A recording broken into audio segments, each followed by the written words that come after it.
O sige, buksan mo kuya. Ano yun ate? Kuya, bili na kayo nito. Parang awa nyo na. Para lang may pambili ako ng gatas ng anak ko. Ano ba yan? Ano yung walis? Opo. O bakit na? Dito ka, Kasi kausapin kita. Kawawa naman yung anak ko, wala ng gatas. O dito ka sa kabila, baka mahagip ka dyan. Doon tayo sa ano? Sa malampoy. Mainit naman, ano? Opo, para po mabili, makabenta ko ng walis na pangbili ng gatas ng anak ko. Bakit? Nasaan Kawawa si naman. mister? Wala po, may iniwan na ako. Iniwan ka na? Opo, Ilan yung anak mo ate? dalawa po. O ba't may dala ka pang sako? Habang nagtitinda po ako nito, nagkukuha rin po ako ng gagawin kong walis, tingting. Ah, dito. Opo. Parang maikli naman yung ano mo. Ang hirap po kasi ng ng walis tingting. Oh. Maikli po talaga yung iba. Pang gatas ng anak mo. Opo. Iniwan ka na ng ano mo. Opo, wala na po kasi di yun nasusuporta. Kahit panggatas lang ng anak ko, wala. Bakit iniwan ka ng asawa mo ate? Kasi po may sakit po kaya iniwan niya ako. Parang pinangkakadirian ako, ganun, kasi may sakit ako. Anong sakit mo ate? Minsan po natutumba na lang ako, yung parang sabi daw epilepsy. Epilepsy? Opo. Kaya po minsan yung anak ko naihagis ko, na pinagalitan ako ng magulang ko. Kaya po sana Doon tayo sa sige, sakay ka muna. Hindi kami kidnapper, vlogger kami. Sakay doon tayo sa medyo Sige po. Sige, sakay ka na. Salamat. Bibili namin yan para magkwento ka. Opo, sige, salamat po. Mainit kasi ha. Dito sa likod mo yan, yung Bili namin yung mo. Pasok ka. Diyan mo muna Ito yan. lang din po ito, dadali. Diyan mo na lang sa likod. Diyan mo na lang sa likod. Bili natin. Pinto ka. Kasi kami okay lang, mabablog ka. Opo. Okay lang. Ba't saan ka ba gagaling ate? Malayo pa po, sobrang Oo. init po kasi. Doon pa po sa bata. Kamusta man ang benta? Nakabenta ka na? Wala pa po. Kawawa man. Wala po kasing nagbibili dyan sa unahan. Kaya po Pati. pinalagaan ko lang din po yung anak ko para makabenta lang. At wala ng gatas. Ano yung sabi mo kanina na natutumba ka na lang? Pag ano po ata yung epilepsy. Pag Epilepsy. natutumba ako, Parang si Bombay. opo. Minsan yung anak ko nabitawan ko. Bumagsak na lang bigla sa semento, sa lupa. Nangitim. Kasi naihagis ko raw. Naihagis mo yung anak mo. Ilang taon siya nung mahagis mo? 1 year po. 1 year old. Bigla na Grabe. lang po siyang naihagis ko. Na alaman na sinabi na lang po sa akin ng mama ko na naihagis ko raw at di ko naman kasi alam. Bigla ako nang naihagis ko siya bigla. O saan ka nakatira ngayon? Nandun po ako sa magulang ko ngayon. Kasi wala pa naman akong bahay, na sariling bahay. Gusto ko rin magkabahay para maranasan din yung buhay po bagang yung mismo ako yung magtaguyo dun sa anak kong dalawa. Paano yun ate? Parang naano lang ako dun sa asawa mo kasi bakit ka iniwan? Dahil dun sa sakit mo lang? Siguro po iniwan ako nang dahil dun sa sakit ko yun. Siguro ayaw niya ng ganun. Ayaw ng ganun. Yung una po nag-aasawa ako, tapos may anak akong isa, nag-anak rin ako. Ay nagtrabaho dati kasi yun. Pag trabaho niyang yun, Hindi na bumalik. hindi nagpapadala. Gihingi ako sa kanya na magbigay ng panggatas, pangbili ko ng mga damit. Wala rin, di rin ako pinagpapadalhan. Di ang gawa ko, minsan pag may napunta sa bahay kamag-anak nila papa, nangihingi ako, ganyan. Para lang may maibili ako ng gamit sa anak ko. Ngayon, 6 na taon na siya, wala kahit piso hindi nagbibigay. Kaya ngayon, andun na lang ako sa magulang ko nakatira. Kaya po minsan, naiyak na lang ako minsan. Sabi nga ni mama, mag-alis na ako sa bahay. Pinapalayas ka na. Totoo po talaga yun. Kasi sabi ko, may sakit lang ako, ganito pa. Kanina po, naiyak talaga na ako ng pag ano ko dito sa inyo. sabi ko sana may makabili ng walis ko para makaano ako. Kabili ka ng Makabili gatas. ako ng panggatas. Gatas lang po talaga, malaking tulong na talaga yun. Sabi ko nga sana may magtulong na makaano ako. Sabi nga na magsarili ka na. Sabi ko hindi kasi may sakit ako. Paano ko ako kung nasunog ko. Kahit nga nagluluto ako, nagaganyan ko yung kamay ko daw. Doon sa minsan nabaso na rin yan. Ano yung nangyari dyan sa kamay Ayun mo? po. Opo, na ano po kasi yan na sugatan. Yes ko ng paggawa ko ng walis. Yung pangalawa ko na pong asawa, dati, na ano ko yun. Bakit ate hindi ka natuto? Ay, nagsubok po ulit, nagtry para halimbawa po baga makakita ko ng lalaki na magiging katuwang ko sa buhay. Para naintindihan naman kita. Para po baga sabihin na may katulong ako sa buhay ko, may katulong ako pagtrabaho para dun sa bata. Wala po talagang swerte. Nalaman din niya yung sakit mo. Opo, nalaman din yung sakit ko, parang ganun din, naulit lang din. Sabi niya, bakit may sakit ka, ganito ganyan. Parang halos gusto na nga niya pasarilhin ako ng gamit ko, baka raw sila mahawaan. Kaya po ganun. Hindi naman nakakahawa ang epilepsy, no? Pinandidirian ako at sabi niya, yung ginagamit mo, ano mo dyan, hugasan mo ng maayos, itabi mo sa isang tabi para paggagamit mo, yun din ang gagamitin muli. Sabi niya, huwag ka magamit ng ibang mga gamit dyan. Yung ginagamit nila, hindi ako pinapagamit, ganyan. Kaya po minsan, pag nag-iisa ako, pero minsan, kung ano pumapasok sa isip ko, minsan gusto ko na, ano kaya, tapusin ko na yung buhay ko. Ay, wag naman. Hirap po talaga.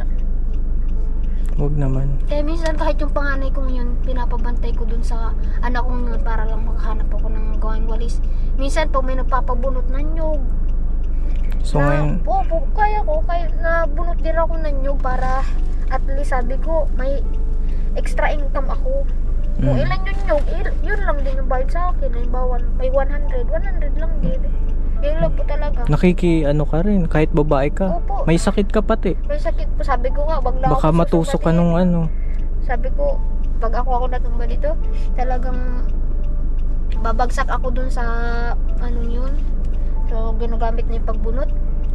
Sabi ko, sana wag naman akong sugmatin. Ang Yun po sugmat, laging panalangin ko, wag akong yung susugmatin. atakihin ng sakit. Sabi ko, kung may ulingin, uuling ako para lang sana akong dalawa. Para mabilang ko yung panganay ko ng uniform. Kasi talagang iisa lang yung uniform ng anak kong panganay. Kahit nga damit, mga pinagbigay lang. Kung walang nagbibigay, wala. Kaya sabi ko, isa naman ka ako may magtulong, ganyan. Sabi ko, para din makapagawa ko ng bahay na sarili doon. Hindi na ako palisin ni mama. Doon may sarili bahay na ako. Ba't pinapalis ka ni mama mo? Wala naman mag-aalaga sa'yo. Siguro po sa sobrang hirap din ng buhay kasi ilan kaming pinapakain din nila. Si papa, nagkakawit lang din lang yung mga 2 buwan bago lang siya ulit kakawit. Nag-uuling.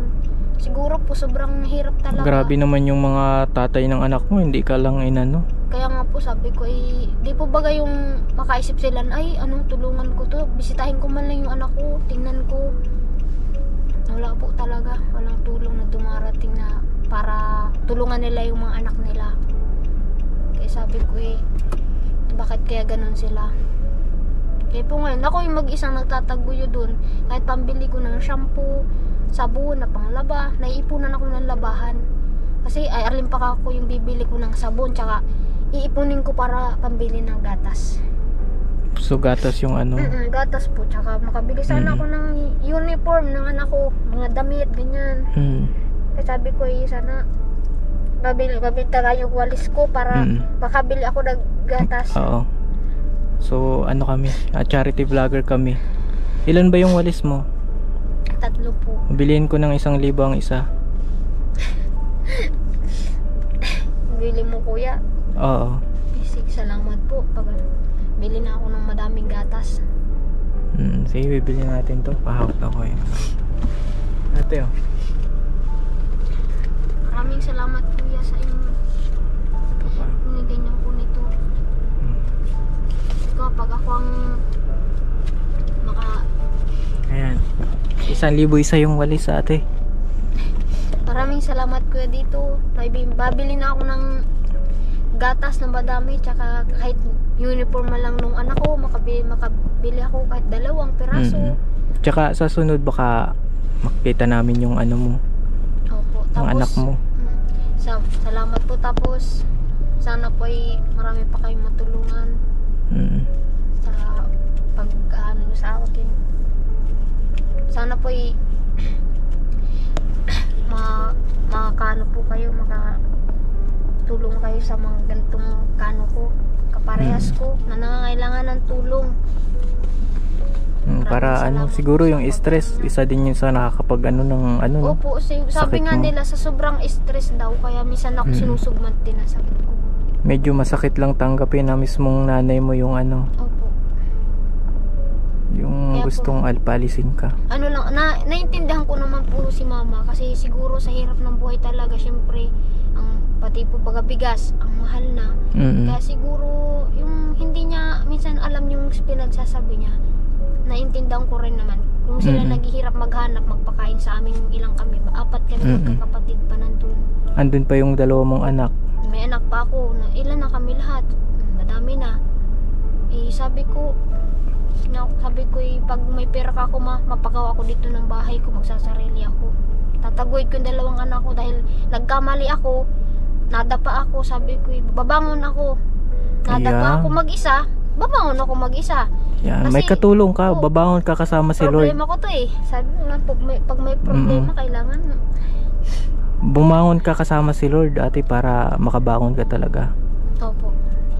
Kaya po sabi ko ngayong nadapa ako, sabi ko kailangan ko lakasan ko yung loob ko na makahanap ako ng halimbawa maglaki yung anak ko, magtatrabaho ako para mapatapos ko rin yung anak ko, kasi pangarap ko rin mapatapos yung 2 anak ko. Hindi lang yung ang hirap po kasi gantong buhay ko, tapos yung anak ko paglaki ganito rin. Napatapos silang 2 ng pag-aral, makahanap sila ng magandang trabaho. Pero kahit na gantong solo parent ako, may 2 akong anak, pareso lang tatay, kakayanin ko pong itaguyod sila kahit na maghanap ako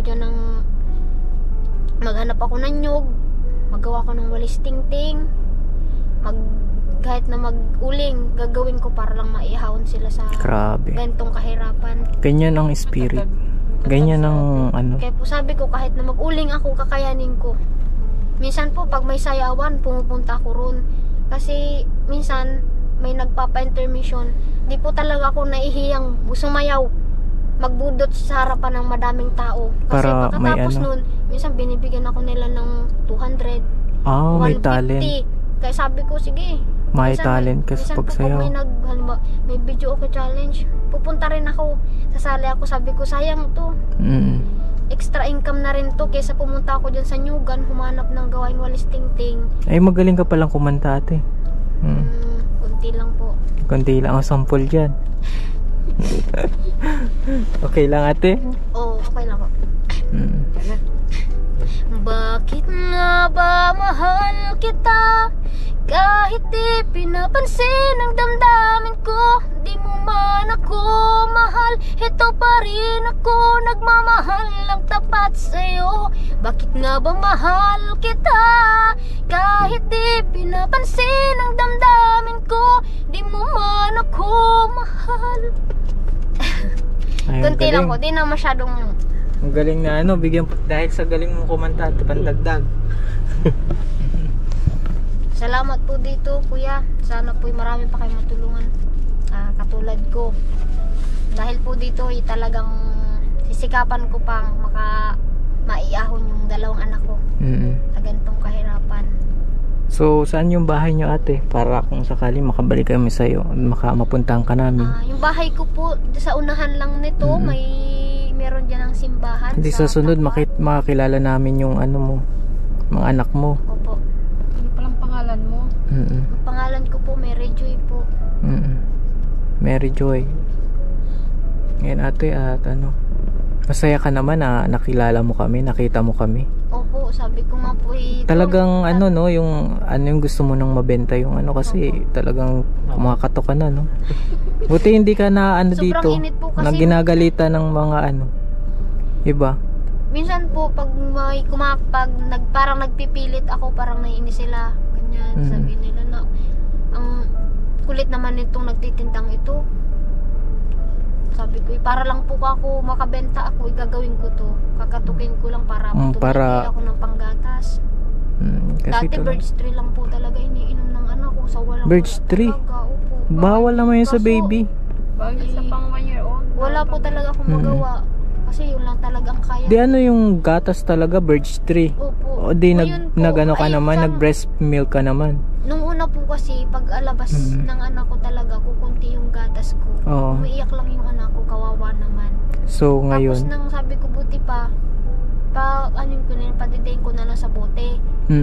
Yun, nagkuha. Minsan binibilan ako ng mama ng swak lang na birch tree. Swak? Opo. Na ano? Swak kasing ganun. Swak na birch tree. Yung kasi yun lang ang kaya rin. O di paano kawawa man yung anak mo? Siguro na malnourished na yun. Opo, kaya po payat na payat. Tsaka grabe. Sa edad niya, 1 year old halos ang timbang niya. Minsan ay ngayon po atay mga 6.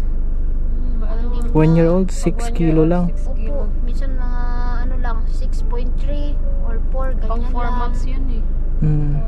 Sobrang liit po talaga nung anak ko, kaya sabi ko, kawawa naman kasi birch tree yung pinapainom ko. Kasi yun lang naman ang kaya ng bulsa ko. Hindi ko kaya magbili ng tulad ng Bear Brand. Hindi ko talaga kaya ganun lang. Grabe naman. Sige, sa sunod pupunta kami dyan sa inyo ha. Bibisitahin ka namin. Sige po. So ngayon saan ba yung bahay mo? Ihahatid ka na namin. Sige po. Kaya po ngayon sabi ko sa tuloy mo lang yan. Naiyak si ate. May sariling ito po sa ano siya kasi syempre iba yung ano niya eh. May sakit siya. Ano siya, matapang siya. Matapang siya. Gusto ko po talaga. Huwag umiyak. Pinapayak mo. Pahirin mo yung ano mo luwag. Hindi talaga ate, salamat. Nandito na si Kalinga Palpit. Hindi aksidente na nagkakilala tayo. Minsan talaga naisip ko kung magpakapit tayo. Hindi, sayang buhay mo. Hindi aksidente na ano. Sabi nila, sige magpaanak ka pa. Sabi ko, kailan nagkaanak ako? Kakayanin ko yan. Sabi ko, oras na tumanda ako, may mag-aalaga sa akin. Papatapos ko yan. Alam nila pinatapos ko sila ate. Sabi ko, hindi po.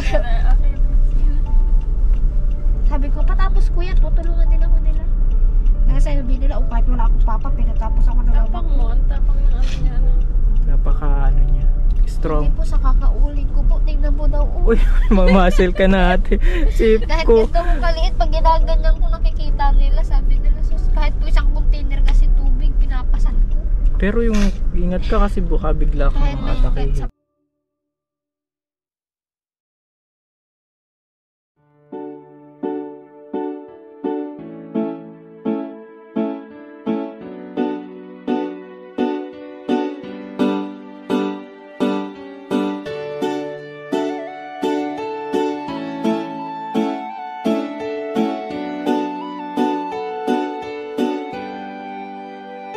Siya ang kaibigan nyo, palaging malalapitan nyo. Walang ibang hangat kundi ang magpasaya ng kapong Pilipino. Kahit anong problema, siya ang lagi nyong makakasama. May Kalingap Alvin, kayo na kaibigan, masasandalan pag inyong kailangan. Walang ibang hangat kundi ang magpasaya sa kanyang mga kababayan na nangangailangan. Kahit masama ang tingin ng iba, hindi mag-iiba ang pagbibigay niya ng ligaya sa kanyang mga kapwa. Meron kayong masasandalan, palagi niyong makakapitan. Isang Bicolanong may mabuting kalooban, sumama ka, ikaw isasaya sa mga video niya. Simpleng lalaking may busilak na puso't matulungin, yan si Kalingap. Siya ang kaibigan nyo, palaging malalapitan nyo. Si Kalingap Alvin, kasama ko po si ano, magpasaya ng kapong Pilipino. Kahit anong problema, siya ang lagi nyong makakasama. May Kalingap Alvin, kayo na kaibigan,